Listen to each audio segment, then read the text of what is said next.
Hi, my name's Billy. My name's Eugene, and this is J&M Garage. Well, that ain't right. Okay, so I don't know who the two idiots that were here were, but we kicked them out. Anyways, today what we're going to be doing is we're going to be syncing the carbs on the 89 Goldwing. Blessing of the bikes is actually tomorrow. And so we need to get the carb synced on this so that we can get as good gas mileage out of this gas hog of a bike as possible. First thing that we're going to do is we're going to start by removing our trim pieces here. Usually this has a screw through it that actually holds this stuff together. I currently have a bolt that's going through it because this panel is junk. I do have another one coming, so this piece you got to be a little bit careful with. You got to slide this out a little bit, kind of back.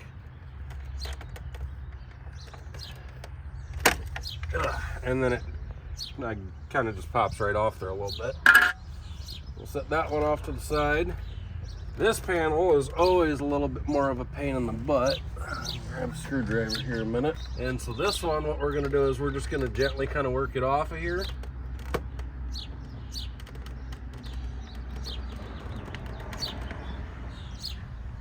Usually these pieces will pop off really nicely for you by hand, but again, because this panel is screwed, it doesn't do that for me. So now we got that trim piece off. Next thing we got is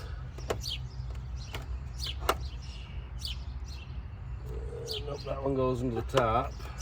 Don't need to worry about that one, I don't think. Nope. So next thing we got is we have 3 screws on this trim piece here. 1, 2, and then one up front. And then this panel down here on the bottom should kind of pop off from that. And then we'll have a couple things on the front I think we got to do.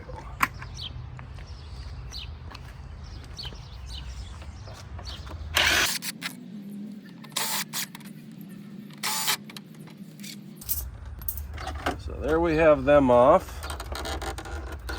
Now we can kind of pop this panel out a little bit.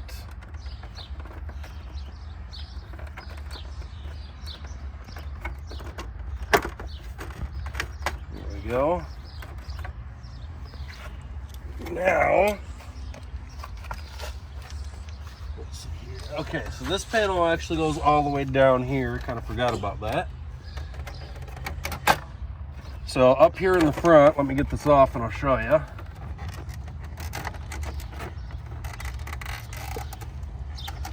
Oh, no, come on. Okay.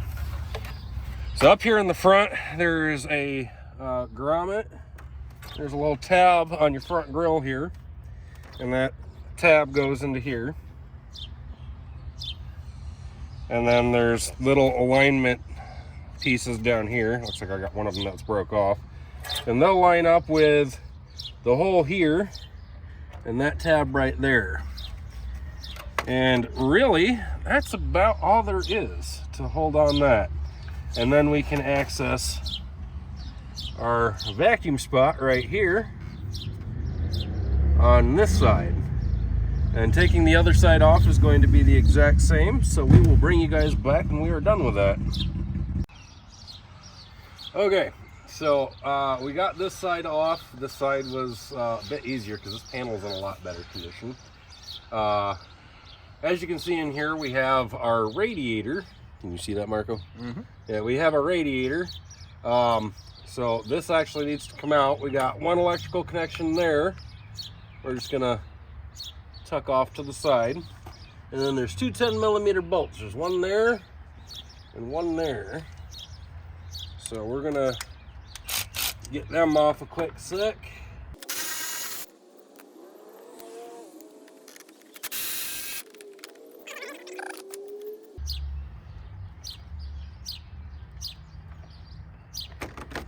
Okay, and then this should just kind of pull out of here. Want to be careful to not break anything, especially this light that wants to continuously fall. There you go. Stop.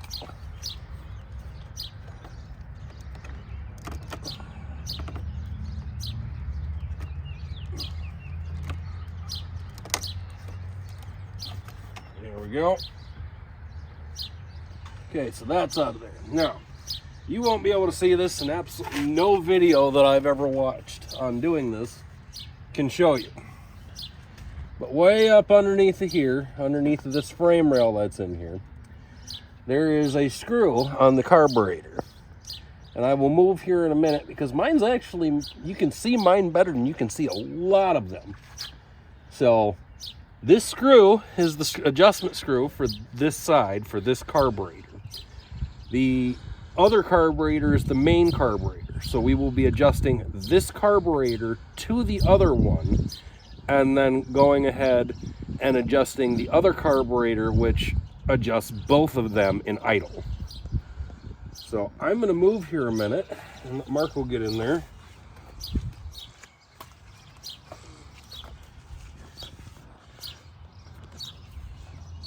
So this is the frame rail, and you can see it right there. See that screw? Yes, sir. Right there. Yep, right there.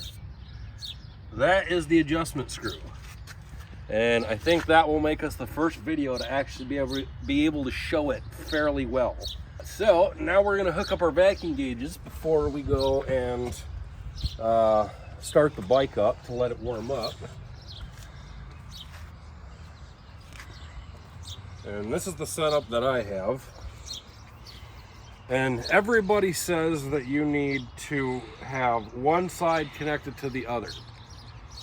I found this to be absolute crap, because when I tried doing it, it said no and it shut itself off from lack of vacuum.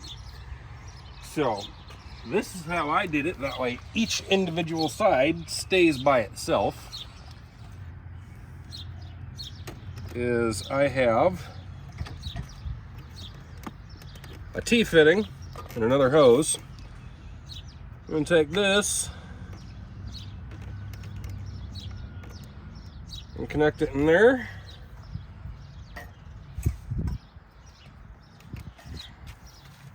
We're going to take our vacuum gauge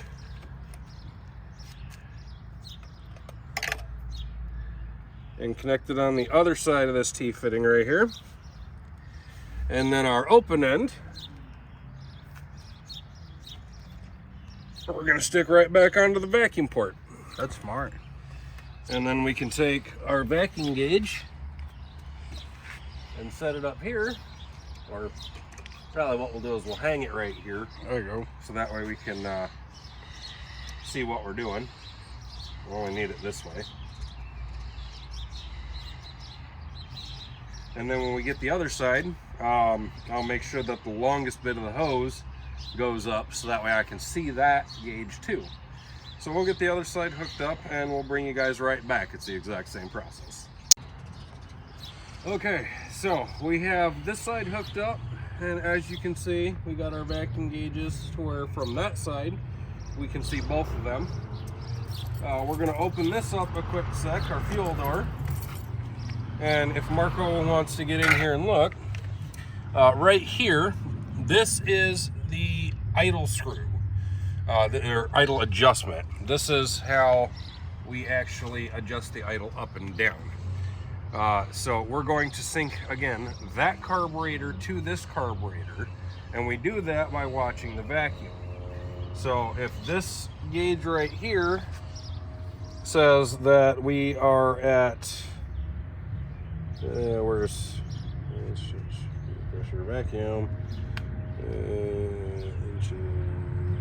Okay, so if it say the 10 here on the inside, if this needle is at the 10 there on the inside, and this one right here say is at the 40, okay, what we're going to want to do is we're going to want to bring this one and turn that screw till this one matches this one. once they match together, something in the idle of the bike should change. And once that changes, then we can adjust this one and bring them both down to where they're supposed to be, or up to where they're supposed to be.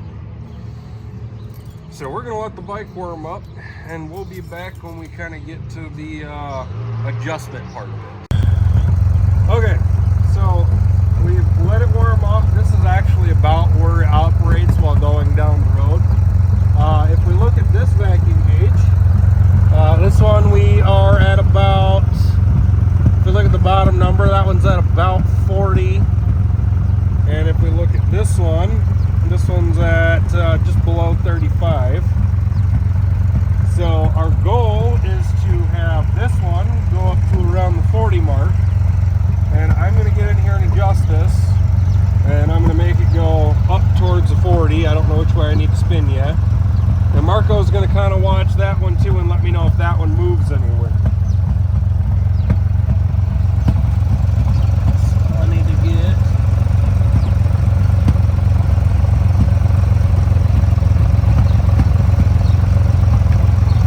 Oh, don't tell me this screwdriver's too big.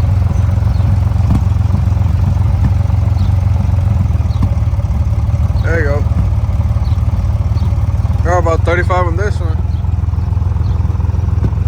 Yeah, 40 on the other one now, the main one.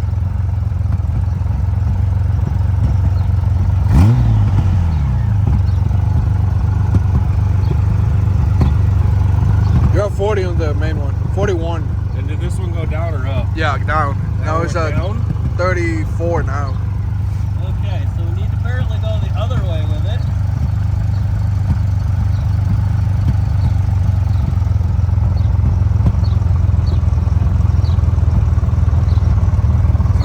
Main one is going down. Blip the throttle. Okay. 35. All right, we'll be right back with you guys here in just a second. Okay, so it did take us just a minute. We actually had to shut the camera off so I could have Marco tell me a little bit more in depth about what was happening with the gauge. But as you can see, just rotating the screw on this side and rotating the idle right here, we were actually able to figure out what the bike actually needed. As you can hear, it's not popping anymore. And this gauge is now matching this gauge. Stick them right next to each other here. They're actually matching very, very well, almost exactly on point with each other. Now, if you have the patience to sit here and make them absolutely 100% perfect, I mean, go for it.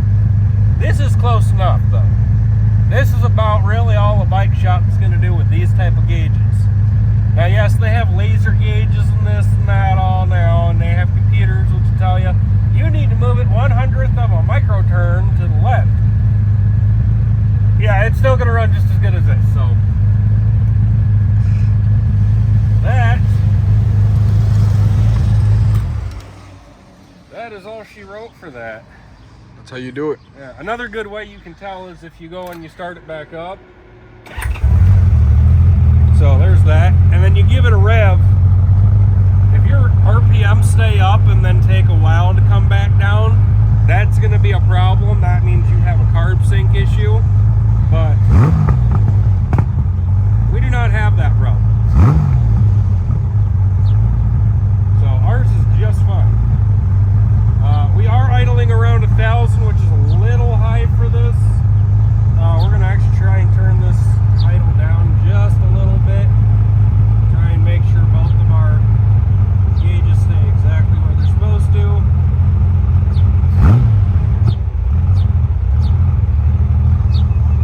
So this one we are now hovering just about at 30, and this one is still idling at 30.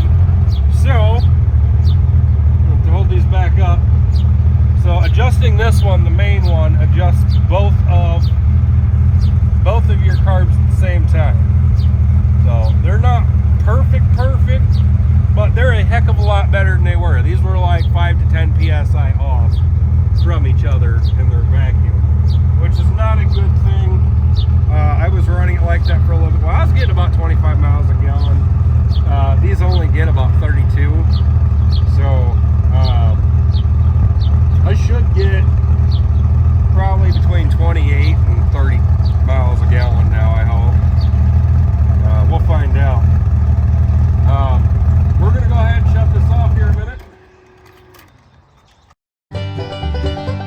So Jason, what do you do to get it synchronized? Okay, so this is an inline 2-cylinder, a side-by-side 2-cylinder. There's a bunch of different names for them. Each one of them is going to have a vacuum port on it. If Marco wants to show this one right here. Oh, that's hot. This one right here. And there's one on each side. Okay, there's one on the other carburetor on the other side too. Okay. Now what you're going to want to do is you're going to want to let your bike warm up and then see where your vacuum gauges sit. You will then want to adjust the carb that is not your main carb. For this one happens to be the main carb. So idle adjustment on the other side of it actually controls this carb. This carb technically controls both of them. So on the other carb, what we did is we messed with basically it's an individual idle circuit. Okay. That's a little screw in there. And we turned that one back and forth until we got our vacuum gauges to match. From then, if you're doing this yourself, usually your bike will idle up or down or whatnot, and you'll need to adjust your idle accordingly until it sits where it's supposed to. We're actually going to leave that running, that way the fan kicks on and turns on and helps cool the bike down a little. We'll bring you back. Yeah, so I can't talk. I'm going to have Marco say that one. We're gonna bring you guys back on another video. Thank you for watching. We hope you enjoyed and learned a lot. I sure did learn a lot. Never did this process before, but shout out to him.